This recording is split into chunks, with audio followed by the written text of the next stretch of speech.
So we're here in our exhibition called Until You Became Me, which is a site-specific exhibition in House Mill in London, East London, which is a historic tidal mill. I think water is the starting point for all of the works of the exhibition. Even though they approach it in very different ways, it's definitely the point of gravity that everything returns to. Yeah, and I think a lot of it's about the boundaries between the water, our bodies, that there is no real clear separation between any of these things. Because we're made up of about 2/3 water, which is always coming in and out, flowing through our body, I think that challenges this idea that we sometimes have of ourselves as these quite permanent, sealed off, separate beings, and really shows how intricately interrelated we are, with how so much of what is within us also passes between us and through us and connects us to other living beings in our environments. I think the exhibition is fantastic. How they make the installation and how some of the pieces I think are really magic and really hypnotic. Yeah, I think we've tried to take water as a raw material in itself to make work with. Whether it's representing water or literally water, it's present in all of the work. So in one of my works, it's a kinetic installation which has water running through it, circulating, and in another one I've got a projection onto water. I've got a piece which is more kind of representative of the riverbed, so really with the water gone and what kind of lays at the bottom of the river and what's kind of the archaeology of the river. And also I've got a papier-mâché piece which is almost like the bones, like looks like some kind of giant whale or something has died in the building and left its kind of bones here. And so yeah, almost like the absence of water and thinking of water as also this thing that sustains our bodies. So what happens in its absence as much as its presence as well.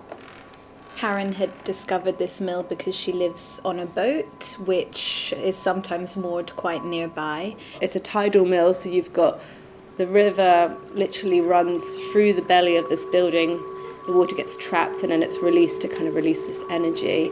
So very much the mill does represent this collaborative way of working, basically. And it very much is like a working body in a sense. Like you've got the different functions on each level. So you've got the grain bins at the top which pull down through the shoots, it gets ground, and then you kind of come out the bottom to produce the flour. So it has all these kind of mechanisms which are kind of all related to the water and nature.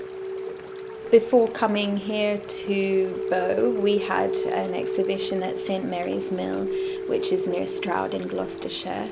And we sort of showed similar work, but also we've developed kind of newer pieces for this. And then after this, we are going to be going to Jersey, to Le Moulin de Quetterville, and that's a water mill again.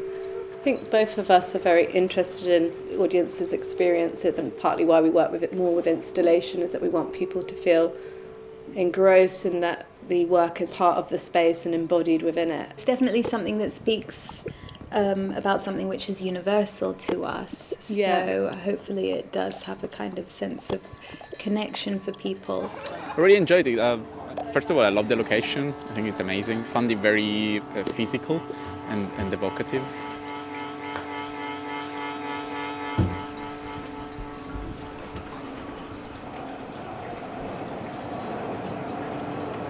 Along with the exhibition being open here, we've also had a film screening, and tonight we'll be having a performance event. And for both of those events, we are inviting other artists and trying to give a platform to their work, which is really important, you know, in the wider sense about how I think we both want to work going forward in a supportive and like holistic way with other artists. So the performance night will be a very intimate occasion, and we will be taking visitors through the mill to parts of the building which are usually closed to the public.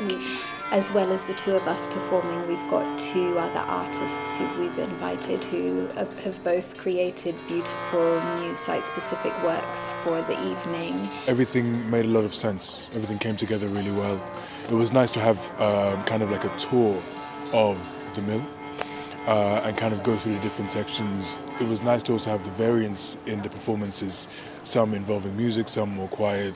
What I really enjoyed was the fact that it was in this beautiful setting, this beautiful green setting, and you're already entranced, and you look and you have these people, but it's not really people anymore. They've been transformed, and obviously they continue to transform and morph into one.